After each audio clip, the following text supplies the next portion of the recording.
So hello friends, welcome in Sudhir's words biology. So आज के lecture में हम देखने वाले हैं that is the cell cycle का regulation. That is the lecture number 4। This is very important lecture because बहुत सारे एग्जाम में जो सेल साइकिल का रेगुलेशन होता है उसके ऊपर क्वेश्चन पूछे जाते हैं। Okay, so let's start the regulation of cell cycle. So आज का हमारा टॉपिक है that is the regulation of cell cycle. So regulation of cell cycle.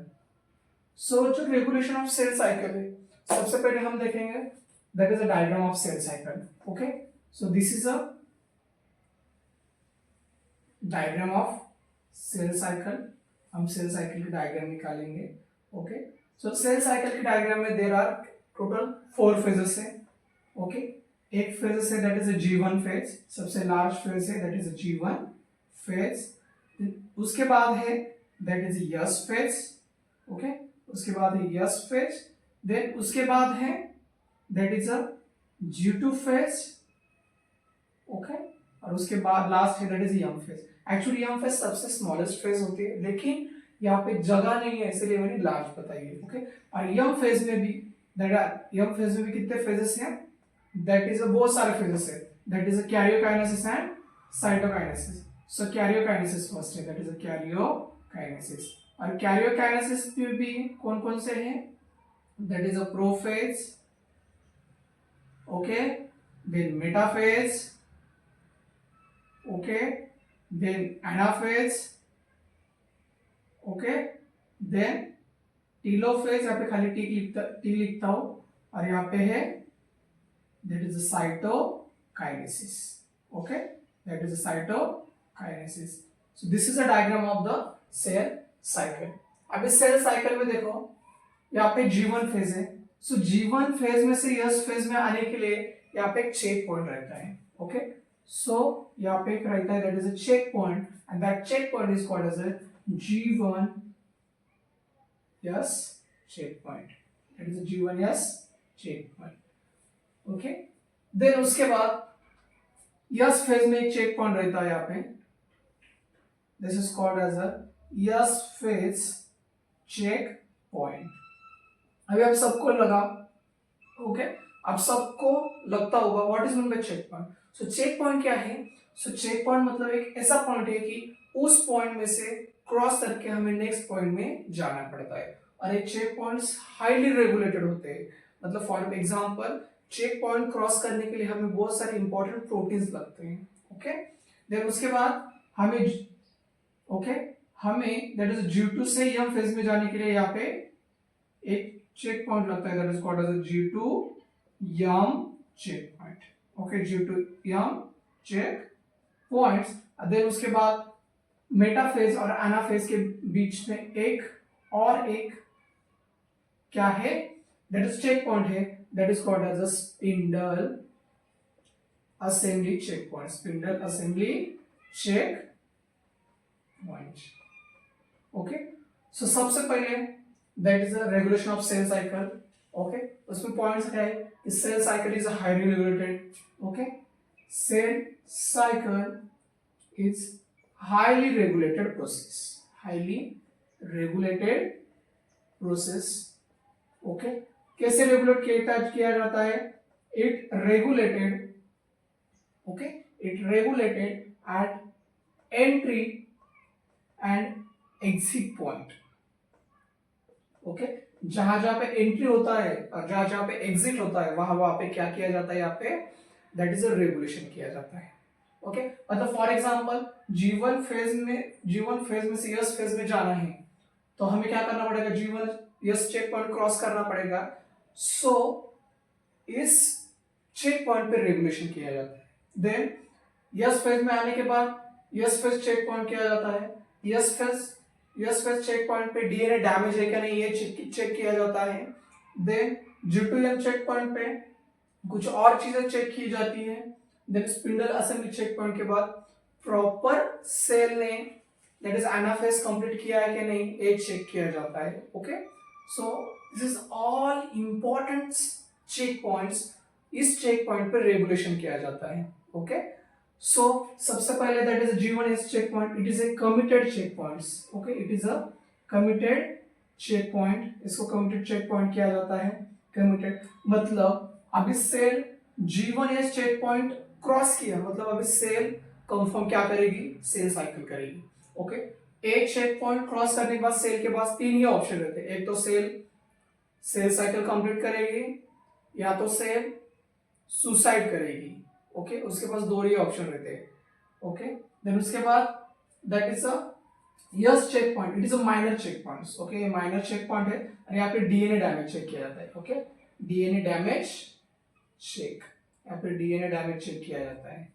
Then G2M check points पे और चीजें चेक किया जाता है। Then spindle assembly check point पे यहाँ पे प्रॉपर सेग्रीगेशन हुआ है कि नहीं स्पिंडल असेंबली का, वहां पे चेक किया जाता है, ओके, ओके। देन उसके बाद है protein involve in cell cycle, cell cycle में कौन कौन से प्रोटीन इन्वॉल्व है वो हमें देखना है। तो सबसे इंपॉर्टेंट जो प्रोटीन्स है that is a CDK, okay, that is a CDK. So CDK का लॉन्ग फॉर्म है that is a cyclin dependent kinase,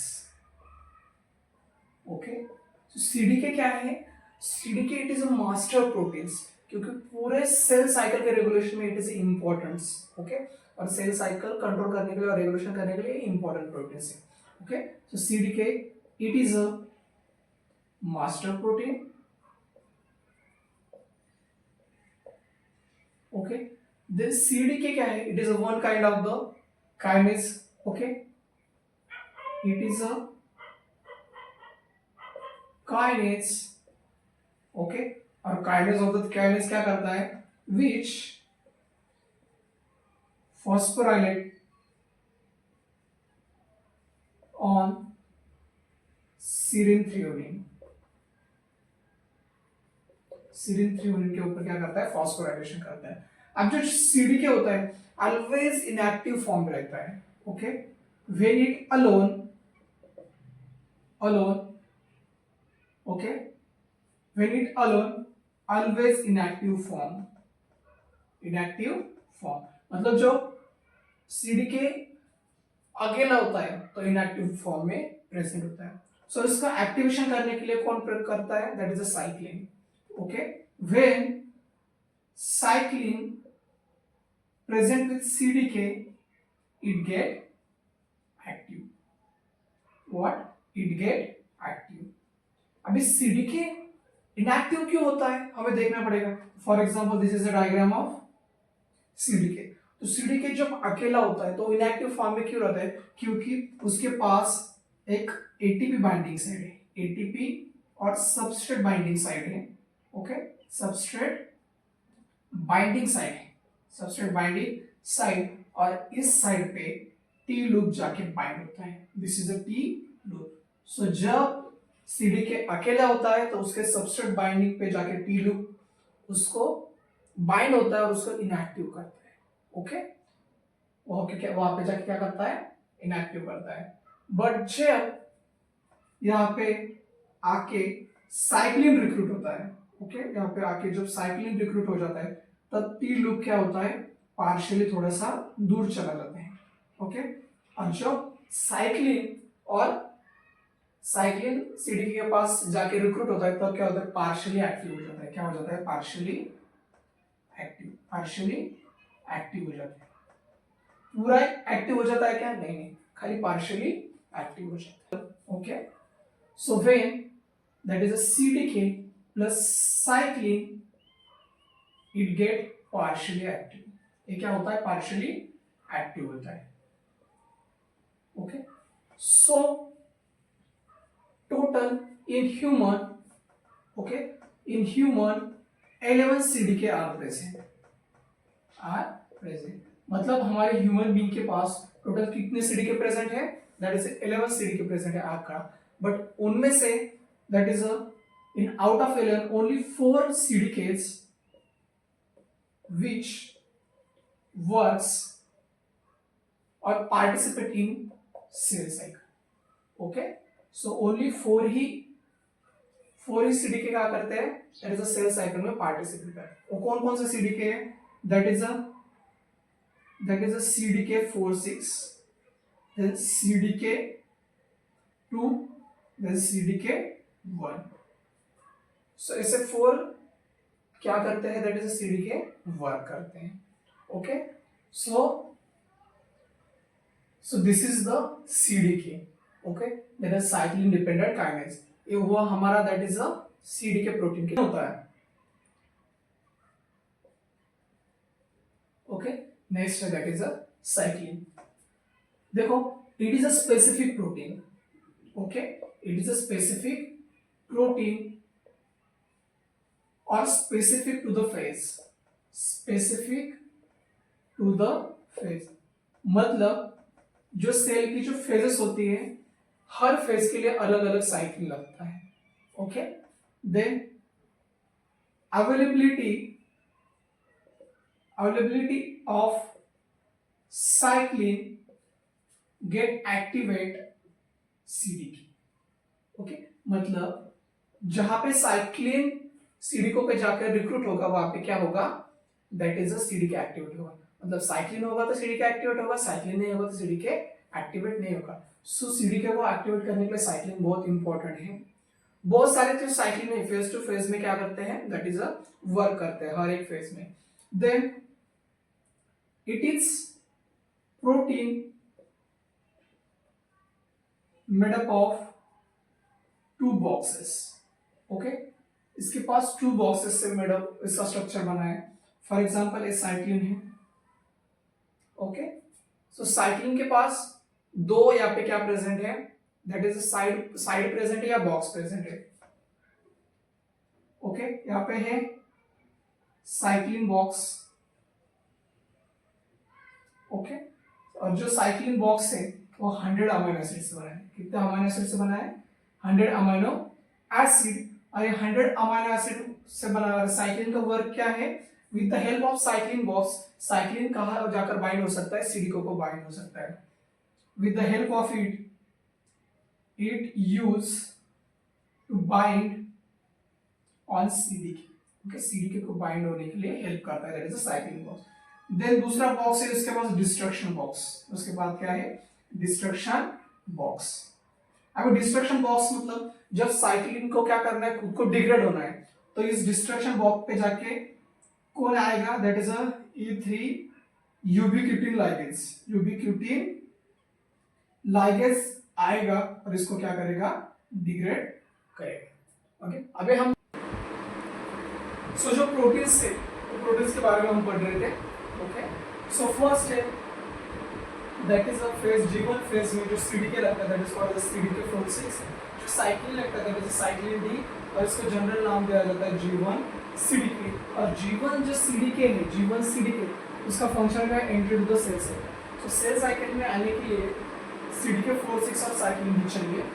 then G1S check point cross करने के लिए, okay, G1S check point cross करने के लिए सीडीके 2 और साइक्लिन E चाहिए। और इसको दोनों को मिला के कंबाइन क्या बोला जाता है, G1S सीडीके। और G1S सीडीके का मेन फंक्शन क्या है, passing to the G1S check points. दोनों protein G1S check point cross करने के लिए हेल्प करते हैं। तो यस फेज में जो चेक पॉइंट्स होता है वहां पे कौन हेल्प करता है, सीडीके 2 और साइक्लिन A, इसको बोला जाता है यस फेज सीडीके। और ये क्या करता है, रेप्लिकेशन को और डीएनए को डैमेज के लिए क्या करता है, वहां पे प्रोटेक्ट करता है। देन वहां पे है G2 पे जो चेक पॉइंट्स होता है वहां पे सीडीके 1 और साइक्लिन में हेल्प करते हैं, उसको बोला जाता है G2 सीडीके, और माइटोसिस में हेल्प करता है। और लास्ट है that is young phase CDK. Okay, it is also called as MTF, maturation promoting factor.